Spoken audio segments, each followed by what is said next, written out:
Hello बच्चों, हमारी UP board Hindi 2022 में आप सभी का स्वागत है। ये पवन दूतिका अयोध्या सिंह उपाध्याय हरिऔंध की 7वीं पंक्ति है। पवन दूतिका से है। सांचे ढाला सकल वपु है, दिव्य सौंदर्यशाली सतपुष्पों सी सुरभि उसकी प्राण संपोषिका है। राधा पवन से कृष्ण की शोभा का गुणगान करते हुए कहती है कि सतपुष्पों सी सुरभि उसकी प्राण संपोषिका है। उनका संपूर्ण शरीर सांचे में ढला हुआ है, जिसे देख अलौकिक सौंदर्य के दर्शन का अनुभव होता है। दोनों कंधे वृषभ वर्ष से हैं, बड़े ही सजीले, लंबी बाहें कलभ कर सी शक्ति सी पेटिका है। राजाओं सा सिर पर लसा दिव्य आपीड़ होगा, शोभा होगी उभय श्रुति में स्वर्ण के कुंडलों की।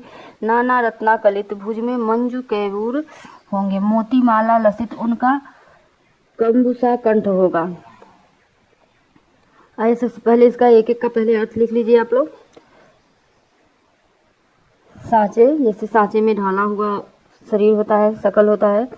सकल संपूर्ण, वपु शरीर, सुरभि सुगंध, संपोषिका पोषण करने वाली, वृषभ वर्ष से सांड के समान श्रेष्ठ, कलभ करसी हाथी की सूंड जैसी, पेटिका पिटारी, लसा शोभित, आपीड़ मुकुट, उभय श्रुति दोनों कान, नाना अनेक विभिन्न, भुज भुजा हाथ, केयूर भुजबंद, कंबु शंख।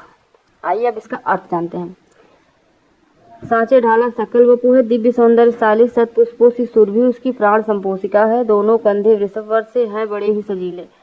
राधा पवन से कृष्ण की शोभा का गुणगान करते हुए कहती हैं कि उनका संपूर्ण शरीर, श्री कृष्ण का संपूर्ण शरीर सांचे में ढाला हुआ है, अर्थात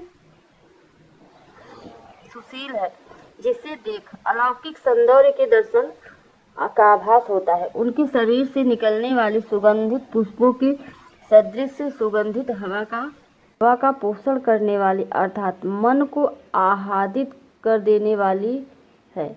उनके कंधों को, दोनों कंधे वृषभ वर्ष से है, बड़े ही सजीले। उनके कंधों को देखने से ऐसा प्रतीत होता है जैसे उत्तम कोटि के सांड के कंधे हों। यहाँ कहने का भाव यह है कि श्री कृष्ण के कंधे अति बलिष्ठ हैं, अति बलवान हैं।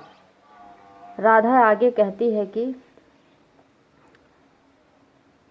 लंबी बाहें कलभ कर सी शक्ति की पेटिका हैं।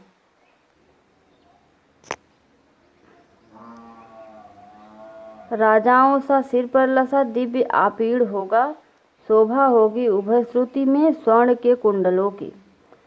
हाथी की सूंड के समान बल की पिटारी, अर्थात श्री कृष्ण की बाहें हाथी की सूंड के समान बल की पिटारी हैं, अति शक्तिशाली हैं। उनके मस्तक पर राजाओं के समान अपूर्व सौंदर्य से युक्त मुकुट उनके मस्तक पर विराजमान है।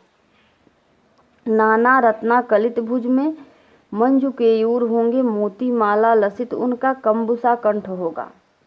उनके दोनों कान मनोहर स्वर्ण कुंडल से सुशोभित होंगे। वे अपने दोनों भुजाओं में रत्न जड़ित भुजबंद धारण किए हुए होंगे। शंख जैसी सुंदर और सुडौल दिखने वाली उनकी गर्दन में मोतियों की माला होगी। राधा पवन से श्री कृष्ण के शरीर का वर्णन कर रही हैं।